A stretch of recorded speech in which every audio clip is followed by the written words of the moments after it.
ऑस्ट्रेलवी शहर सिडनी जे मशहूर सामुंडी इलाइक़े बोंदाई बीच भरिसां आछर ॾिहाड़े फायरिंग जो वाक़ियो पेश आयो, जंहिं सॼे मुल्क खे धोॾे छॾियो आहे।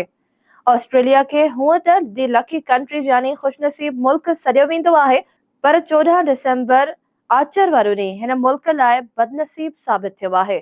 सिडनी में फायरिंग जो वाक़ियो कीअं पेश आयो, हमलेआवर केरु हुआ, इन हवाले सां ऑस्ट्रेलवी पुलिस तफ़सील जारी करे छॾिया आहिनि। न्यू साउथ वेल्स पुलिस मूजिब फायरिंग कंदड़ पीउ ऐं पुट हुआ, जिन अगवाट रिथाबंदी तहत यहूदी कम्युनिटी जे हिक तक़रीब खे निशानो बणायो। फायरिंग दौरान हिक हमलेआवर मारिजी वियो ऐं ॿियो ज़ख़्मी थी पियो। मारिजिबल केरु हुआ ऐं उन्हनि यहूदी तक़रीब खे छो निशानो बणायो, इन हवाले सां फ़िलहाल के तफ़सील जारी नाहिनि थिया, पर ऑस्ट्रेलवी पुलिस रुगो नाला ज़ाहिर कया आहिनि। हमलेआवर हिक शख़्स जी सुञाणप 50 वरनि जे साजिद इकराम जे नाले सां थी, जंहिंखे मौक़े ते मारियो वियो। संदसि पुट 24 वरनि जे नवीद इकराम खे ज़ख़्मी हालत में गिरफ़्तार कयो वियो।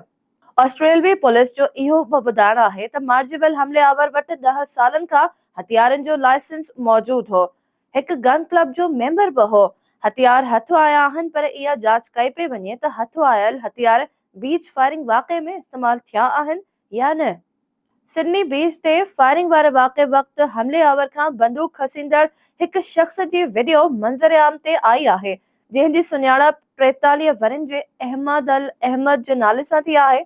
ऑस्ट्रेलवी पुलिस मूजिब बंदूक खसींदड़ शख़्स फ्रूट विकिरो कंदड़ आहे। माण्हुनि खे बचाइण दौरान खेसि बाहि ऐं हथ में गोली बि लॻी, जंहिंखे अस्पताल दाख़िल कयो वियो आहे ऐं संदसि सर्जरी बि थी आहे। बोंदाई फायरिंग वाक़े में 15 ॼणा मारिजी विया ऐं 40 खां वधीक ज़ख़्मी थिया आहिनि। ऑस्ट्रेलवी वाक़े खे दहशतगर्दी क़रार ॾींदे वधीक जांच न करण जो ऐलान कयो आहे। वाक़े ख़िलाफ़ ऑस्ट्रेलिया में सोग आहे ऐं ऑस्ट्रेलवी झंडो निवेल आहे, जॾहिं त अमरीका समेत ॿियनि मुल्कनि वाक़े जी सख़्त लफ़्ज़नि में मज़म्मत कई आहे।